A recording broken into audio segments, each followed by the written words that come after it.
Hej. Hej Camilla, velkommen til vejledning. Nå, vores overemne, det er jo ting, der forandrer verden. Yes, og jeg har bare fået en mega god idé. Ja. Fordi min nye Nokia, den kan alt. Så jeg skal helt klart have telefoner. Ja. Det synes jeg bare, den har bare ændret mit liv i hvert fald. Ja.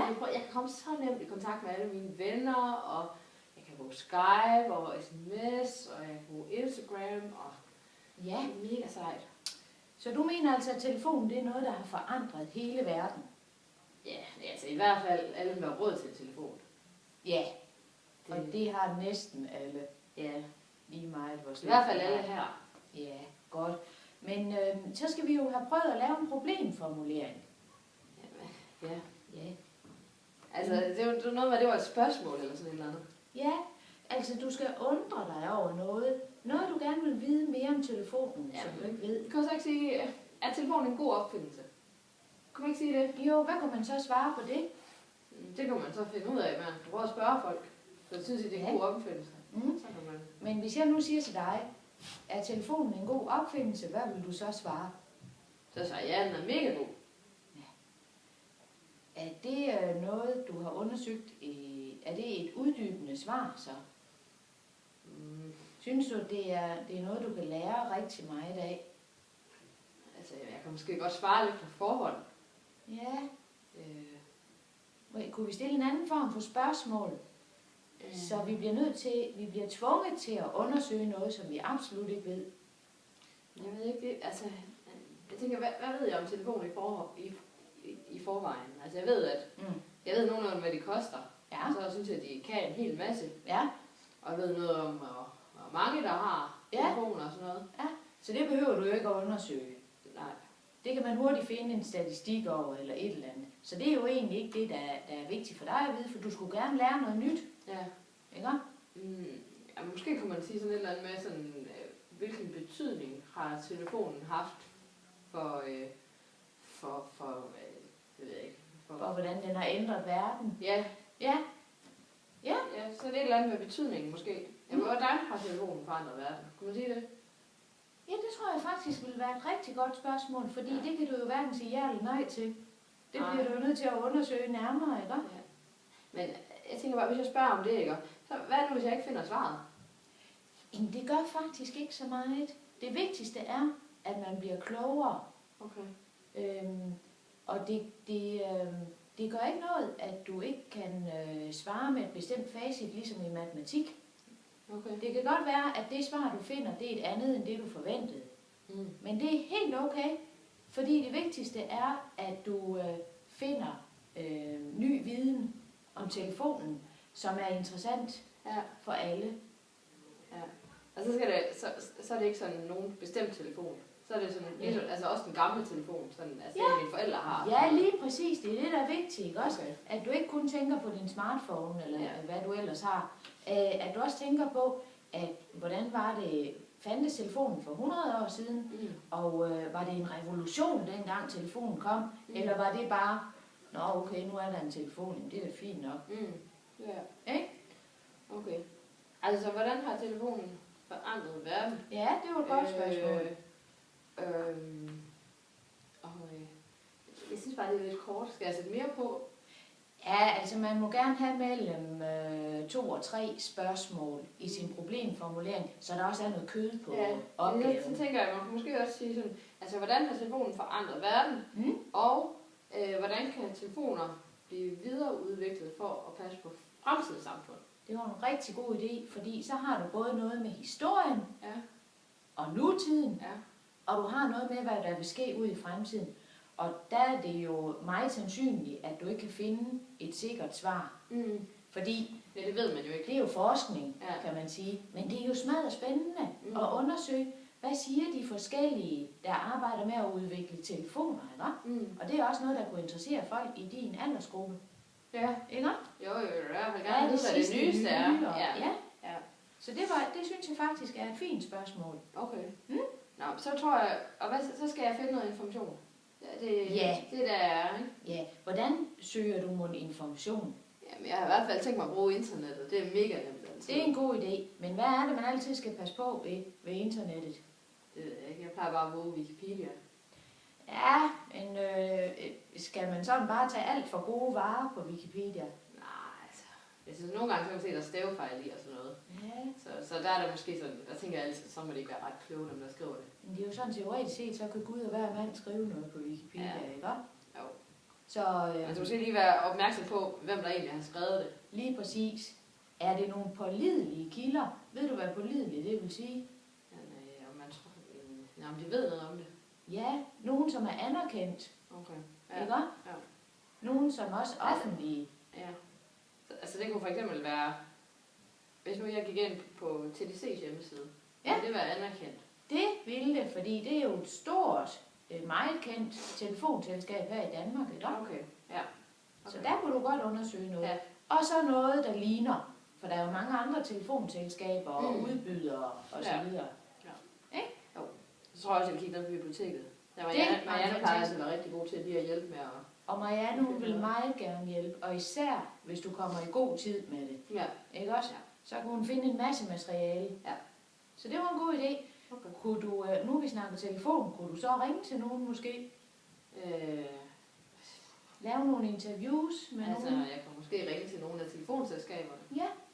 Hvis du finder nogle spørgsmål, som det er svært at finde svar på. Ja. Man Så- kan måske spørge til deres nyeste ting, sådan. Det kan man jo ikke rigtig vide noget om, uden Nej, på bøger nemlig. eller nettet eller sådan. Og så kan de måske hjælpe dig med at finde ud af, hvor du skal lede. Ja, det er en god idé. Ja. Okay. Jamen, så synes jeg bare, du skal gå i gang, Camilla. Ja, det prøver jeg. Det var godt. Okay. Vi ses.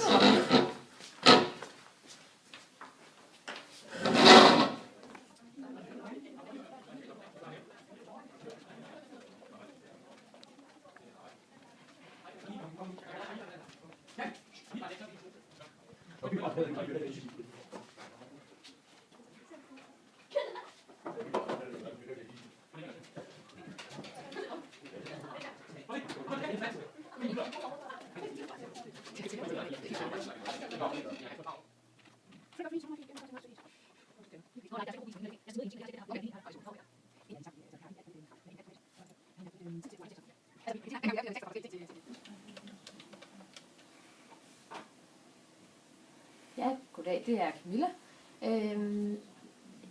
Jeg ringer, fordi jeg er ved at lave en projektopgave omkring telefonens udvikling. Og der kunne jeg rigtig godt tænke mig at snakke lidt med jer. Ja. Jamen, jeg har lavet nogle spørgsmål her. Først kunne jeg godt tænke mig at vide, hvordan jeres telefons udvikling gennem tiden er. Ja, hvad tid startede I som et selskab? Okay, ja. Mm. Ja. Okay. Ja. Okay. Ja. Jamen, det er fint nok. Ja, hvad med, hvornår kommer jeg? Ja. Godt. Hej. Nej, hej Camilla. Hvordan går det? Men jeg synes faktisk, det går rigtig godt. Det er ret spændende. Ja. Jeg synes, jeg har fundet ud af rigtig mange ting. Ja. Hvad har du egentlig gjort for at finde ud af det så? Jamen altså, først så var jeg nede på biblioteket og spurgte Marianne. Ja. Men jeg var ikke i god nok tid. Nå. Så hun havde lidt sammen, men hun hjalp mig faktisk alligevel, så det var rigtig dejligt. Ja, det var Så, heldigt nok. ja. Så jeg gik under faglitteratur, og der fandt jeg faktisk en bog om telefoner. Ja. Sådan om sådan nogle gamle telefoner, sådan nogle med drejeskiver og sådan noget. Ja. Sådan noget. Det var sådan lidt underligt. Så nogen fra dengang, jeg var på din alder. Det kan godt være. Det ved jeg ikke noget om. Mine forældre har i hvert fald aldrig haft så gamle telefoner. Det har mine. Så gik jeg på nettet. Ja. Og først kiggede jeg faktisk lige på Wikipedia, men så kom jeg til at tænke på det, du havde sagt, Ja. at den ikke var så god. Ja, man skal passe på Wikipedia. Ja, og så var jeg inde på, der var nogen, jeg kunne se, der var nogen, der havde lavet opgave om telefoner før, og så blev jeg sådan lidt inspireret af det. Og så Ja. kunne jeg se nogle af de steder, de havde kigget, så var jeg inde og kigge der. Okay, Så så du kiggede på deres kilder? ja, Ja. og så var jeg også inde, og kigge på sådan den, jeg tror den hedder Den Store Dans, sådan en ordbog. Ja. Inde og kigge på noget fakta derinde og sådan noget. Nogle definitioner. Ja. Ja. Men jeg synes, det jeg fik allermest ud af, det var faktisk, da jeg ringede til TDC. Ja. Fordi så kunne de hjalp mig sådan rigtig meget med det her med, hvordan de havde oplevet, hvornår de var, så havde spurgt sådan om, hvornår de havde startet og sådan noget. Ja. Og det var ret sådan nemt at finde ud af, hvordan, det synes jeg, så fik jeg ligesom sådan en god godt kød på, eller hvad man Det siger. var godt, så du har indhold. fået en masse materiale til din brødtekst, og du har skrevet nogle ting. Ja. Ja. Men så er det jo så, at vi skal kigge tilbage på problemformuleringen og se, hvilke spørgsmål du stillede der. Ja. Og hvis nu tager bare et af spørgsmålene. Ja, jeg tænker i hvert fald, det jeg synes, jeg har fået sådan nogenlunde svar på, det er det her med, hvordan telefonen forandrede verden. Ja, og hvordan kan du så svare i din konklusion på det? Jamen, det er sådan lidt i tvivl om, fordi altså, man kan jo ikke, jeg kan i hvert fald ikke sige ja og nej, vel? Altså, eller sådan, jeg er nødt til at sige noget om. Ja, det er bevist, at for ellers så lærte jeg jo heller ikke noget, når jeg læste din opgave. Jeg tænker, at man skal nærmest svare i sådan en kort, som kan man sige, sammenhængende tekst et eller andet sted. Ja. Så noget med... Man kan kalde det sådan lidt af et resumé af, hvad du har fundet ud af. Ja. Ikke godt? Altså jeg tror, jeg vil nok skrive noget med, at opfindelsen af telefonen har medført store forandringer i verden. Ja, så er det ligesom slået fast. Ja. Og så må du nok hellere fortælle, hvad det er for noget, for eksempel. Ja, og der tror jeg så, at jeg skrev noget om, at hvor man før havde, altså slet ikke havde telefoner, hvor man kunne breve og sådan noget, og man sendte informationer med tog og med skib og sådan noget. Ja, og det tog lang tid. Så, ja. Så er man kommet frem til, først så er man kommet frem til det her med, at der måske er én telefon i hver by, og så at der er én telefon i hver husstand, og så helt frem til i dag, hvor man har de her smartphones, der kan alt muligt. Så jeg tænker sådan, altså man er blevet, på en måde så er verden den er blevet meget mindre, kan man måske sige. Ja, det var en god formulering.